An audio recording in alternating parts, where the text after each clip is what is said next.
बारे में विचार करें। सबसे हर हाँ हर कद हर हर एक में आपके पड़ोसी, आपकी पत्नी, आपके बॉस, आप हर व्यक्ति यह स्वाभाविक इच्छा होती है कि वह महत्वपूर्ण है। महत्वपूर्ण बनने की सबसे प्रबल गैर शारीरिक भूख होती है। सफल एडवर्टाइजमेंट जानते हैं कि लोग प्रतिष्ठा, सम्मान, आदर चाहते हैं। इसलिए तो विज्ञापनों में लोगों को लुभाने के लिए ऐसी बातें लिखी जाती है। स्मार्ट युवा महिलाओं के लिए जो लोग खास होते हैं वे अमुक सामान इस्तेमाल करते हैं। आपको सबसे अच्छा माल चाहिए, हर एक की तारीफ काबिल बने। उन महिलाओं के लिए जो दूसरी महिलाओं को जलाना चाहती है और पुरुष को रिझाना चाहती है। इस तरह के वाक्य वास्तव में लोगों को यह बताते हैं इस सामान को खरीदने और खुद को महत्वपूर्ण लोगों को श्रेणी में शामिल कर लो।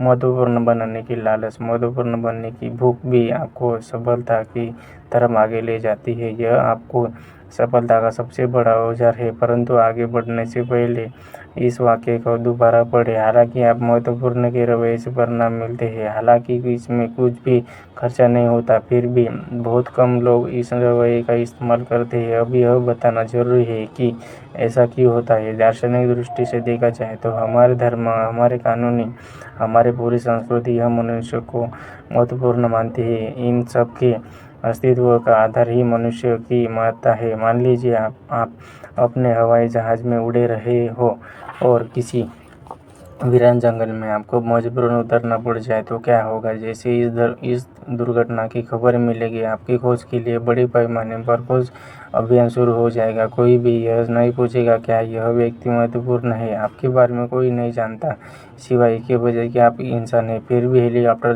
हवाई जहाज और खोजी दस्ते आपकी तलाश में जुटे रह जाएंगे और वे तब तक आपकी खोज करते रहेंगे और इस अभियान में हज़ारों डॉलर खर्च करते रहेंगे जब तक कि आप उन्हें मिल नहीं जाते या उन्हें यह विश्वास नहीं हो जाता कि अब खोज करने से कोई फ़ायदा नहीं होगा। जब कोई छोटा बच्चा जंगल में गुम जाता है या कुएं में गिर जाता है या किसी ऐसी खतरनाक परिस्थिति में फंस जाता है तो इस बारे में कोई नहीं पूछता कि वह बच्चा किसी महत्वपूर्ण परिवार का है या नहीं। बच्चे को बचाने की हर संभव कोशिश सिर्फ इसलिए की जाती है क्योंकि हर बच्चा महत्वपूर्ण होता है। समस्त जीवित प्राणियों में 1 करोड़ में से एक प्राणी वही मनुष्य होता है। मनुष्य जैव वैज्ञानिक रूप से दुर्लभ प्राणी है। ईश्वर की योजना में मनुष्य का महत्वपूर्ण स्थान है।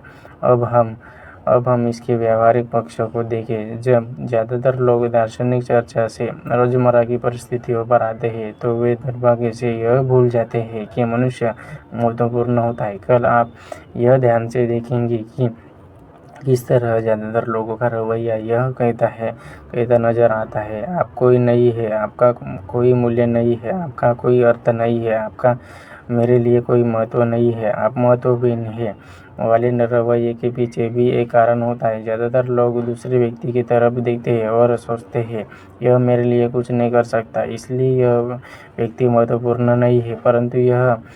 परंतु यही पर लोग बहुत बड़ी भूल कर देते हैं। सामने वाला व्यक्ति, चाहे उसका स्टेटस या उसकी आमदनी कुछ भी हो, आपके लिए 2 कारणों से महत्वपूर्ण होता है। पहला कारण यह है कि जब आप लोगों को महत्व देते हैं तो वे आपके लिए ज़्यादा काम करते हैं। वर्षों पहले मैं डेट्रॉइट में हर सुबह एक बस में अपनी नौकरी पर जाता था। ड्राइवर एक सबकी सन की बूढ़ा था। दर्जनों, शायद सैकड़ों बार मैंने देखा कि उस ड्राइवर ने गाड़ी चला दी जबकि सवारी भागती हुई, हाथ हिलाती हुई आ रही थी और दरवाजे से 1 या 2 कदम की दूरी पर थी। कई महीनों तक मैंने देखा कि यह ड्राइवर केवल एक यात्री के प्रति विशेष सम्मान दिखाता था और ड्राइवर ने उस सवारी का कई बार खास ध्यान रखा। कई बार तो ड्राइवर इस यात्री के आने का इंतजार तक करता था। और वह ऐसा क्यों करता था? क्योंकि यह यात्री ड्राइवर को महत्व देता था। हर सुबह वह ड्राइवर का अभिवादन करता था, गंभीरता से उससे गुड मॉर्निंग सर कहता था। कई बार यह यात्री ड्राइवर के पास बैठ जाता था उससे छोटे-छोटे वाक्य कह देता, आपका काम बड़ी जिम्मेदारी का है, इतने ट्रैफिक में गाड़ी चलाने के लिए बड़ी हिम्मत चाहिए, आपकी बस के हिसाब से तो घड़ी मिलाई जा सकती है। यह यात्री ड्राइवर को इतना महत्वपूर्ण बना देता था जैसे वह एक अच्छी यात्रियों के जेट एयरलाइनर को उड़ा रहा हो, और बदले में वह ड्राइवर भी इस यात्री के साथ विशेष व्यवहार करता था। छोटे लोगों को बड़े लोगों की तरह महत्व देने से फायदा होता है। आज अमेरिका में हजारों ऑफिसों में सेक्रेटरी सेल्समैन की सामान बेचने में मदद कर रहे हैं या उसका सामान बिकने नहीं दे रहा है, जो इस बात पर निर्भर करता है कि सेल्समैन का सेक्रेटरी के प्रति व्यवहार कैसा है। किसी भी व्यक्ति को अगर आप महत्वपूर्ण अनुभव कराते हैं तो वह आपकी परवाह करने लगेगा, और जब वह आपकी परवाह करेगा तो वह आपके लिए ज़्यादा काम करेगा। अगर आप लोगों को महत्वपूर्ण अनुभव कराएंगे तो ग्राहक आपसे ज़्यादा सामान खरीदेंगे, आपके कर्मचारी आपके लिए ज़्यादा मेहनत करेंगे, आपके सहयोगी आपके साथ ज़्यादा सहयोग करेंगे, आपका बॉस आपकी ज़्यादा मदद करेगा। बड़े लोगों को ज़्यादा बड़े होने का महत्व देना भी फायदे का सौदा है। बड़ी सोच वाला व्यक्ति लोगों को सर्वश्रेष्ठ क्षमता के हिसाब से उनका मूल्यांकन करता है। चूँकि वह हमेशा लोगों के बारे में बड़ा सोचता है, इसलिए वह उनसे सर्वश्रेष्ठ प्रदर्शन करवाने में सफल होता है। यह सामने वाले को महत्व देना दूसरा बड़ा कारण बताया जा रहा है। जब आप दूसरों को महत्वपूर्ण अनुभव कराते हैं तो आप खुद को भी महत्वपूर्ण अनुभव कराते हैं। एक लिफ्ट ऑपरेटर जो कई महीनों तक मुझे ऊपर नीचे ले जाती रही बहुत सी सामान्य महत्वहीन सी महिला थी। वह 50 के करीब होगी। वह जरा भी आकर्षक नहीं थी और वह अपने काम में बिल्कुल रुचि नहीं लेती थी। यह स्पष्ट था कि महत्वपूर्ण दिखने की कोई उसकी चाह जरा भी संतुष्ट नहीं हुई थी। वह उन करोड़ों लोगों में से थी जो कई बार महीनों तक ऐसी जिंदगी जीते रहते हैं जिस दौरान उन्हें यह नहीं लगता है कि उनकी कोई परवाह करता है या उनकी तरफ ध्यान देता है। एक सुबह मैंने देखा कि उसने अपने बालों को नए स्टाइल से कटवाया था। जाहिर था कि यह ब्यूटी पार्लर का काम नहीं था, यह तो घरेलू काम दिख रहा था, परंतु बाल कटे हुए थे और पहले से बेहतर दिख रहे थे। इसलिए मैंने कहा, मिस एस, ध्यान दीजिए, मैंने उनका नाम जान लिया था। आपके बालों की कटिंग बहुत ही अच्छी हुई है, अब यह सचमुच आकर्षक लग रहे हैं। वह शर्मा गई और उसने कहा, थैंक यू सर। उसके बाद वह ख्यालों में इस कदर खो गई कि वह अगली मंजिल पर लिफ्ट रोकना तकरीबन भूल गई। उसने तारीफ अच्छी लगी थी। अगली सुबह जब मैं लिफ्ट में घुसा तो मैंने सुना, गुड मॉर्निंग डॉक्टर स्वाटर्स। मैंने इससे पहले इस लिफ्ट ऑपरेटर को किसी का नाम लेते नहीं सुना था, और जब तक मैंने उस ऑफिस में रहा तब तक उस महिला ने मेरे अलावा किसी को भी नाम से नहीं बुलाया। मैंने ऑपरेटर को महत्वपूर्ण होने का एहसास दिलाया था। मैंने उसकी सच्ची तारीफ की थी और उसे नाम से पुकारा था। मैंने उसे महत्वपूर्ण अनुभव कराया था। अब वह मुझे महत्वपूर्ण अनुभव कराकर एहसास उतार रही थी। हम अपने आप को धोने में न रखें। जिन लोगों में आत्ममहत्ता का भाव गहराई तक नहीं होता, वे हमेशा उस जिंदगी जीते रहेंगे। अच्छी तरह से इस बात को समझ लें, आपको सफल होने के लिए महत्वपूर्ण अनुभव कराना होगा। दूसरे लोगों को महत्वपूर्ण अनुभव कराने से आपको इसलिए फ़ायदा होता है क्योंकि वह इससे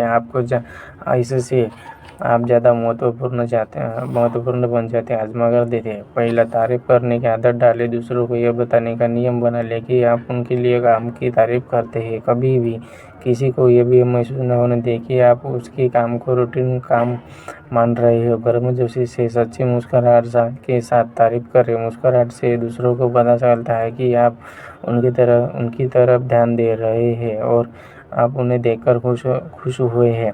दूसरों को यह बताकर उनकी तारीफ करें कि आप उन पर कितने निर्भर हैं। गंभीरता से बोला गया इस तरह का वाक्य, जी मैं नहीं जानता कि तुम्हारे बिना मेरा काम कैसे चल पाता, लोगों को उनके महत्व का एहसास कर देता है और इसके बाद वे आपके लिए पहले से ज़्यादा और बेहतर काम करते हैं। व्यक्तिगत तारीफ करने की आदत डालें। लोग तारीफ सुनना पसंद करते, चाहे वो किसी की उम्र 2 साल हो या 20 साल, 9 साल हो या 90 साल। हर मनुष्य की तारीफ का भूखा होता है। उसे यह विश्वास दिलाना चाहिए कि वह अच्छा काम कर रहा है, कि वह महत्वपूर्ण है। ऐसा न लगने दें कि आप केवल बड़ी उपलब्धियों की ही सराहना करते हैं। छोटी-छोटी बातों पर लोगों को तारीफ का उपहार दें। उनकी वेशभूषा, उनके काम करने का तरीका, उनके विचार, उनकी वफादारी, उनकी मेहनत, उपलब्धियों पर लोगों को चिट्ठी लिखकर उनकी तारीफ करें। किसी विशेष सफलता पर फ़ोन करें या मिलने जाएं, यह सोचने में अपना समय या अपनी मानसिक ऊर्जा बर्बाद न करें कि कौन से लोग बेहद महत्वपूर्ण है, कौन से महत्वपूर्ण है या कौन से महत्वहीन है। किसी के साथ कोई भेदभाव न करें। हर व्यक्ति, चाहे वह स्लीपर हो या कंपनी का वाइस प्रेसिडेंट, आपकी नज़रों में महत्वपूर्ण है। किसी के साथ घटिया व्यवहार करके आप उसे बढ़िया परिणाम की उम्मीद नहीं कर सकते। लोगों का नाम लेने की आदत डालें। हर साल चतुर्थ निर्माता दूसरे निर्माताओं से ज़्यादा ब्रिक फेस, पेंसिल, बाइबल और सैकड़ों दूसरे सामान बेच लेते हैं। कारण यह होता है कि वे अपने सामान पर खरीदार का नाम लिख देते हैं। लोगों को अपने नाम का संबोधन अच्छा लगता है। जब किसी का नाम लिया जाता है तो उसे ऐसा लगता है जैसे कि उसके कानों में शहद घोल दिया गया हो। आपके 2 खास बातों का ध्यान रखना चाहिए। नाम का उच्चारण सही करें और उसकी स्पेलिंग में गलती न करें। अगर आप गलत उच्चारण करते हैं या गलत स्पेलिंग लिखते हैं तो सामने वाला व्यक्ति समझ सकता है कि आपकी नज़रों में उसका कोई महत्व नहीं है। एक और बात का ध्यान रखें, जब भी आप ऐसे लोगों से बात करें जिन्हें आप ठीक से न जानते हो तो नाम के पहले उचित संबोधन मिस, मिस्टर या मिसेस लगाना न भूलें। आपके ऑफिस का चपरासी जोन्स के बजाय मिस्टर जोन्स का कहा जाना ज़्यादा पसंद करता है। यह आपके अधीनस्थ कर्मचारी के बारे में भी सही है। यह हर हर जगह के लोगों के बारे में सही है। इन छोटे-छोटे टाइटल्स से लोग अपने आप को महत्वपूर्ण समझने लग जाते हैं। प्रशंसा को झपटने के बजाय इसका निवेश करें। हाल ही में मैं एक कंपनी के कार्यक्रम में अतिथि के रूप में गया। उस शाम डिनर के बाद कंपनी के वाइस प्रेसिडेंट ने 2 डिस्ट्रिक्ट मैनेजर को पुरस्कार देने की घोषणा की। इनमें एक पुरुष था और दूसरी महिला थी। इन दोनों ही मैनेजर्स के संगठन ने उस साल सर्वश्रेष्ठ प्रदर्शन किया था। फिर वाइस प्रेसिडेंट ने इन मैनेजर से कहा कि वे 15 मिनट में लोगों को यह बताए कि उनके संगठनों ने यह काम इतनी अच्छी तरह कैसे किया। पहला डिस्ट्रिक्ट मैनेजर, मुझे बाद में पता चला कि उसे 3 महीने पहले ही मैनेजर बनाया गया था और इसलिए वह अपने संगठन के शानदार प्रदर्शन के लिए आंशिक रूप से जिम्मेदारी था। उसे उठा और उसने लोगों को बताया कि उसने ऐसा किस तरह किया। उसने यह जताया कि जैसे उसके प्रयासों से और केवल उसके प्रयासों से ही उस संगठन की बिक्री इतनी बड़ी है। उसके भाषण में बार-बार इस तरह के वाक्य आ रहे थे। जब मैंने काम संभाला तो मैंने यह किया, मैंने वह किया। जब मैं आया तो हर चीज़ गड़बड़ थी, परंतु मैंने सब कुछ ठीक-ठाक कर दिया। यह आसान नहीं था, परंतु मैंने परिस्थिति का अध्ययन किया और मैंने निश्चित किया कि चाहे जो हो, मैं सफल होकर दिखाऊंगा। उसके बोलते समय उसके संगठन के सेल्समैनों के चेहरे पर निराशा साफ दिख रही थी। डिस्ट्रिक्ट मैनेजर की सफलता का सारा श्रेय खुद ही लिए जा रहा था और उन्हें नज़रअंदाज कर रहा था। रिकॉर्ड सेल के सेल्समैनों की कड़ी मेहनत का योगदान है, इस बात को मैनेजर ने नहीं बताया। इसके बाद दूसरी डिस्ट्रिक्ट मैनेजर ने अपनी बात कही, परंतु इस महिला की शैली बिल्कुल अलग थी। पहले तो उसने बताया कि उसके संगठन को जो सफलता मिली है वह उसकी टीम के जी जान से किए गए प्रयासों का परिणाम है। इस सफलता के असली हकदार तो उसके सेल्समैन हैं। इसके बाद उस मैनेजर ने अपने हर सेल्समैन को खड़े होने के लिए कहा ताकि वह हर एक को उसके प्रयास के लिए बधाई दे सके, उसकी तारीफ कर सके। दोनों के व्यवहार में कितना फर्क था। पहले मैनेजर ने वाइस प्रेसिडेंट की तारीफ झपट कर रख ली और खुद ही पूरी तरह तारीफ हड़प कर गया। उसके ऐसा करने से ऐसा करने से उसके अपने ही लोग उससे चिढ़ गए, उसके सेल्समैन का मनोबल कम हो गया। दूसरे मैनेजर ने तारीफ की वो अपने सेल्समैन में बांट दिया, जिससे उनका मनोबल बढ़ गया और वे भविष्य में ज़्यादा अच्छा काम करने के लिए प्रेरित हुए। यह मैनेजर जानते थे कि ज़्यादा लाभ कमाने के लिए पैसे की तरह तारीफ का भी निवेश करना चाहिए। वह जानते थे कि सेल्समैन की इस तरह तारीफ करने से वे अगले साल और ज़्यादा मेहनत करेंगे। याद रखें, प्रशंसा ही शक्ति है। अपने सुपीरियर से मिलने वाली तारीफ किया निवेश करें, अपने अधीनस्थों तक उस तारीफ को पहुंचा दें ताकि वे भविष्य में बेहतर काम करने के लिए प्रेरित हो। जब आप तारीफ बांटते हैं तो आपके अधीनस्थ यह समझ लेते हैं कि आप उन्हें मूल्यवान समझते हैं, उन्हें महत्व देते हैं, या एक दैनिक अभ्यास दिया जा रहा है जिसके बहुत ज़्यादा लाभ होते हैं। अपने आपसे हर दिन यह पूछें, मैं अपनी पत्नी और परिवार को सुखी बनाने के लिए आज क्या कर सकता हूँ। यह बहुत आसान लगता है, परंतु यह बड़े काम का नुस्खा है। एक शाम मैं सेल्स ट्रेनिंग कार्यक्रम में यह चर्चा कर रहा था, सफल सेल्समैन बनने के लिए सही घरेलू माहौल कैसे बनाएं। अपने बात को समझाने के लिए मैंने सेल्समैनों से पूछा, जो सभी शादीशुदा थे, आखिरी बार क्रिसमस को, अपनी शादी की सालगिरह को, या अपनी पत्नी के जन्मदिन को छोड़कर आपने कब उसे कोई खास तोहफा दिया था। मैं भी जवाबों को सुनकर हैरान रह गया। 35 सेल्समैन में से सिर्फ एक ने पिछली महीने अपनी पत्नी को तोहफा दिया था। समूह में से कई का जवाब था 3 महीने पहले, और 1/3 का जवाब था मुझे याद नहीं कि मैंने उसे कभी तोहफा दिया हो। कल्पना कीजिए और इसके बाद कि भी कई लोग यह ताज्जुब करते हैं कि उनकी पत्नी उनके साथ वैसा व्यवहार नहीं करती जैसा सिंहासन पर बैठे सम्राट के साथ किया जाता है। मैं इन सेल्समैन को यह समझाना चाहता था कि सच्चे दिल से दिए गए तोहफे में जादू की ताकत होती है। अगली शाम को मैंने एक फूल वाले को सत्र के आखिरकार में बुलवा लिया। मैंने उसका परिचय अपने सेल्समैन से करवाया और कहा, मैं चाहता हूँ कि आज आप यह देखें कि तोहफा देने से घरेलू माहौल किस तरह सुधारा जा सकता है। मैंने इस फूल वाले से कहा कि वह आपको एक गुलाब का फूल सिर्फ 50 सेंट में उपलब्ध कराए। अगर आपके पास 50 सेंट न हो, या आप सोचते हो कि आपकी पत्नी इस लायक नहीं है कि उस पर इतनी बड़ी रकम खर्च की जाए, इस बात पर वे सब हंसे, तो मैं अपने तरफ से उसके लिए गुलाब नए खरीद दूंगा। मैं आपसे सिर्फ यही चाहता हूँ कि आप गुलाब लेकर अपनी पत्नी के पास जाए और कल शाम आकर बताएं कि इसका उस पर क्या असर हुआ। और हाँ, उसे यह मत बताना कि आपने यह गुलाब उसके लिए कैसे और क्यों खरीदा। वे समझ गए।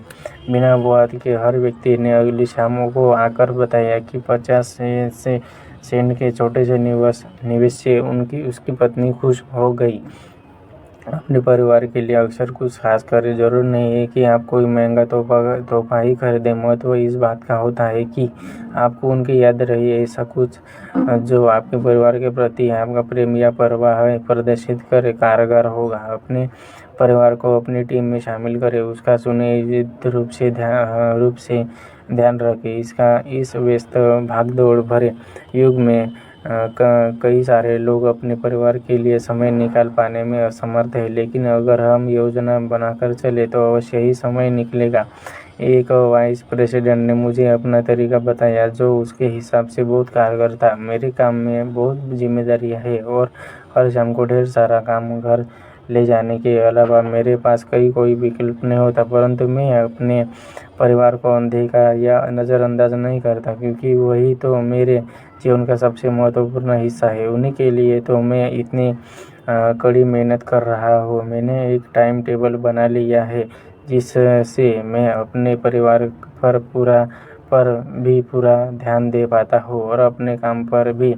हर शाम 7:30 से 8:30 बजे तक अपने दोनों बच्चों को समय देता हूँ। मैं उनके साथ खेलता हूँ, उन्हें कहानियाँ सुनाता हूँ, उनके साथ तस्वीर बनाता हूँ, उनके सवालों के जवाब देता हूँ, यानी जो वे चाहते हैं वही करता हूँ। इस 1 घंटे के बाद मेरे बच्चों को संतोष होता ही है। मैं भी पूरी तरह तरोताज़ा हो जाता हूँ। 8:30 पर वे सोने चले जाते हैं और मैं 2 घंटे तक काम करता हूँ। 10:30 पर मैं अपना काम बंद कर देता हूँ और 1 घंटा अपनी पत्नी के साथ बिताता हूँ। हम बच्चों के बारे में, उसके कामकाज के बारे में, भविष्य की योजनाओं के बारे में बात करते हैं। दिन खत्म करने के लिए यह 1 घंटा बहुत ही शानदार साबित होता है। मैं रविवार को पूरी तरह अपने परिवार के लिए सुरक्षित रखता हूँ। पूरा दिन उनका होता है। मैं अपने परिवार की तरफ पूरा ध्यान देने के लिए योजना बनाता रहता हूँ, जो न सिर्फ उनके लिए अच्छा है बल्कि मेरे लिए भी अच्छा है। इससे मुझे कोई नई ऊर्जा मिलती है। पैसा कमाना चाहते हैं, इसके लिए सेवाभाव विकसित आपको करना होगा और आपको ये विकसित करने के लिए आपको कुछ बातें बताई जा रही है, वो आपको अच्छे से सुनने होंगे और आपके जीवन में उसको अप्लाई करना होगा। तो चलिए शुरू करते हैं। यह पूरी तरह स्वाभाविक है। वास्तव में यह बहुत अच्छी बात है कि पैसा कैसे कमाया जाए और दौलत इकट्ठी की जाए। पैसा की वह ताकत है जो आपके परिवार को शक्ति देती है और मनचाही जीवन शैली देती है। पैसा ही वह ताकत है जिसकी मदद से आप बदकिस्मत लोगों का मदद कर सकते हैं। पैसा उन साधनों में से एक है जिनके सहारे आप जीवन को पूरी तरह से जी सकते हैं। एक बार एकर्स ऑफ डायमंड्स के लेखक महान पादरी रसेल एच कॉर्नवेल की आलोचना हुई। आलोचना का कारण यह था कि रसेल लोगों को पैसा कमाने के लिए प्रेरित करते थे। अपनी आलोचना के जवाब में उन्होंने कहा कि पैसे से ही आपकी बाइबल छपी है, पैसे से ही आपके चर्च बने हैं, पैसे से ही आप अपने मशीनरीज को भेज पाए हैं, अपने पादरियों को भी आप पैसा देते हैं और अगर आप उन्हें पैसा देना बंद कर देंगे तो आपके पास ज़्यादा पादरी भी नहीं बचेंगे।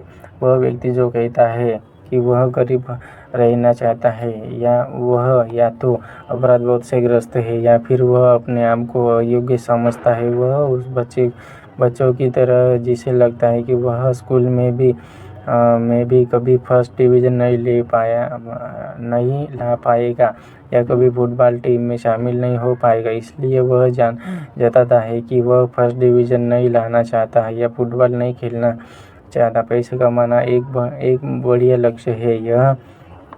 यह हैरानी की बात है कि ज़्यादातर लोग पैसा कमाते समय सीधी शैली के बजाय उल्टी शैली का प्रयोग करते हैं। कई आप देखते हैं कि लोगों का रवैया पहले पैसा होता है, परंतु इन्हीं लोगों के पास सबसे कम पैसा होता है। क्यों? सिर्फ इसलिए क्योंकि जिन लोगों का रवैया पहले पैसा होता है वे पैसे के बारे में दीवाने हो जाते हैं। वे यह भूल जाते हैं कि पैसे की फसल तब तक नहीं काटी जा सकती जब तक कि आप पैसे के बीज को न बोएं।